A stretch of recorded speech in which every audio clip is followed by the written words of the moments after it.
Hi friends, ఇలా ఒకసారి try చేయండి. పెద్ద ఆనియన్ ఒకటి కట్ చేసుకొని, రెడ్ చిల్లీ పౌడరు, వాము, తర్వాత బ్లాక్ సాల్ట్, ఇది వచ్చేసి ఎండిన మెంతాకు. సో ఇది వచ్చేసి నిన్నటి పప్పు అండి. మనం పప్పు మిగిలితే పడేయకుండా సో ఇలా అయితే ట్రై చేయండి. చాలా కొత్తగా ఉంటుంది రెసిపీ అన్నది, టేస్ట్ కూడా చాలా బాగుంటుంది.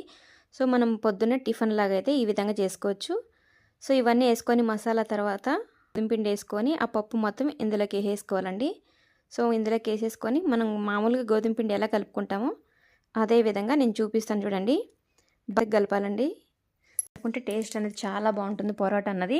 నేను కలుపుతున్నాను కదా, సో ఈ వీడియోలో చూపించే విధంగా అయితే ఖచ్చితంగా నీట్గా బాగా కలపాలి. సో మెత్తగా కలిపిన తర్వాత సో పక్కన పెట్టేసి చపాతీ ఎలా మడతలేసి రుద్దుకుంటామో సో ఆ విధంగా అయితే రుద్దుకోవాలండి. మడతలేసి చపాతీని బాగా తిక్కొని ఆయిల్ వేసి 2 సైడ్లు బాగా అటు ఇటు నీట్ కాల్చుకున్న తర్వాత ఒక గ్లాసు టీ కానీ కాఫీ కానీ పెట్టుకొని దాని జతలో తినండి పొద్దున్న టిఫిన్. ఇంకా మళ్ళీ ఎప్పుడు మర్చిపోరు మీరు ఇలా తింటే.